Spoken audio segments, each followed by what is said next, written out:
అందరికైతే hi. మీ ముందుకి ఒక చిన్న విషయాన్ని షేర్ చేసుకుందామని వచ్చాను. అదేంటిదనంటే, ఇప్పుడు సామాన్లనే పదం చాలా కాంట్రోవర్సీ‌గా నడుస్తుంది. అదెందుకొచ్చింది అసలు? ఆ పదాన్ని మనం డబుల్ మీనింగ్ ఎందుకు తీసుకుంటున్నామనంటే, కేవలం షోల వల్లనే. అది కూడా 'జబర్దస్త్' ఇంకా వేరే వేరే షోస్ ఉన్నాయి గదా! వాటి వల్లనే కేవలం ఇలాంటి డబుల్ మీనింగ్స్ మాట్లాడడం, డబుల్ మీనింగ్ పదాలు రావడం, వీటి వల్ల పబ్లిక్ చాలా చెడిపోయినారు. యూత్ అయితే ఇంకా చాలా. మనం ఏదన్నా చిన్న పదం మాట్లాడాలంటే అది ఏ విధంగా డబుల్ మీనింగ్ మారుతుందా? ఒక అబ్బాయి ముందల ఏదన్నా మాట్లాడదామంటే వాడు ఎలా రిసీవ్ చేసుకుంటాడో, దాన్ని ఎలా మాట్లాడుకుంటాడో, ఎలా ఊహించుకుంటాడో అని చెప్పి చాలా అంటే చాలా భయంగుంటది. ఎందుకనంటే ఈ షోలు 'జబర్దస్త్' వచ్చిన కాలం నుండి డబుల్ మీనింగ్ మాట్లాడితేనే అదొక కామెడీ షో అయిపోయింది. నవ్వడం అనంటే డబుల్ మీనింగే. ఈ డబుల్ మీనింగ్ ఉంటేనే ఆ షో హిట్ అయితుంది. ఇలాంటి షోలు చేయడం ఎందుకు అని జెప్పి నేననుకుంటున్నాను.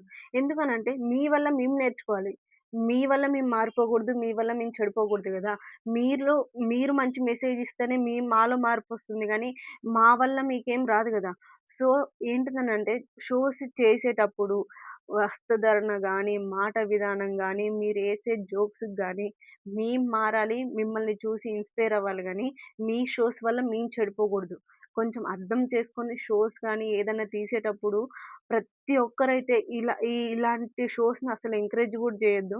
మీరు పబ్లిక్‌లోకి ఏదన్నా మీరు ఒక షోని ఒకటి ఏదైనా చేస్తున్నారనంటే, పబ్లిక్‌ని దృష్టిలో పెట్టుకొని చేయండని ఈ వీడియో ద్వారా మీకు షేర్ జేస్తున్నాను.